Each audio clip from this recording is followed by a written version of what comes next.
Today we're replacing a V6 ECU in a Saab 9.3. Now generally ECUs don't often go bad on the 2.8 motors. This is much more of a 2.0 problem. So if you're watching this video hoping to learn about the 2.0 ECU replacement, click up here to watch this video. But the engine control unit is right here on the back of the intake manifold. So the first thing we need to do, this is not going to be plug and play. It is going to require some Tech 2 programming. So first thing we need to do is I'm going to disconnect the battery and then we'll remove the old ECU. With the battery disconnected, there are two big connectors on the ECU.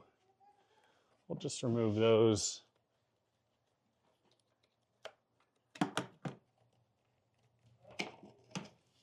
With that removed, there's a 7mm ground wire. There's two 10mm that hold this bracket to the intake manifold. And there's another 10mm way at the bottom, tucked under here. There we go. Okay, next I'll remove this other ground wire and we'll be free. All right, we can install our new ECU. So don't forget your ground wires. I installed both the ground wires and tightened them before we slide the ECU back in here, just because they're way easier to access now. And then if you didn't remove that third bolt the whole way, you can just kind of slide the ECU into place, line it up with the bolt holes on top here. So I'm just going to finger tighten this one in the back here.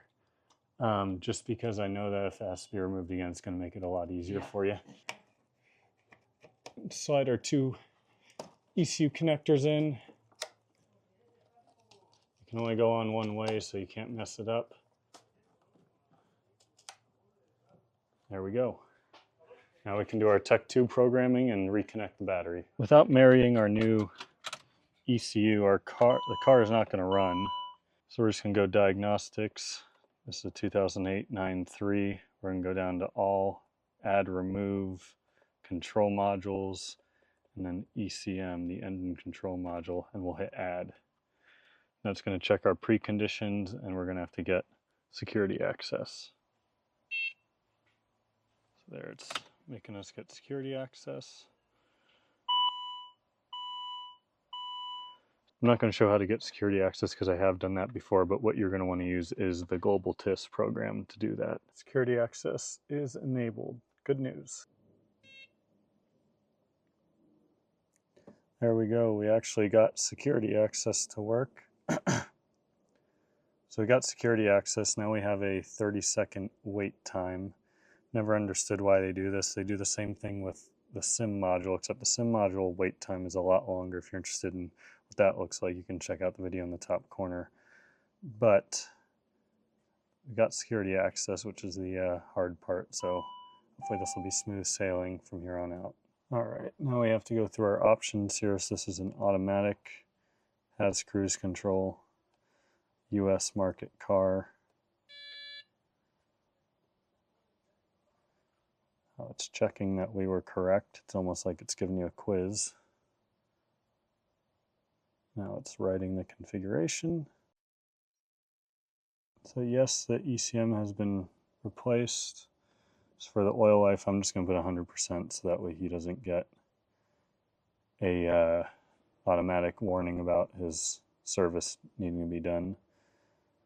So now it's going to do some throttle body stuff.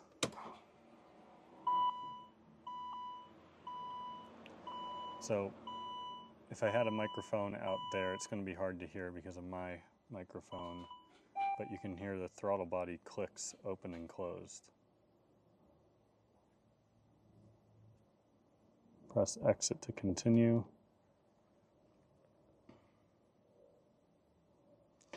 We know that our windows need to be relearned for anti-pinch. That's fine. Turn ignition key to lock.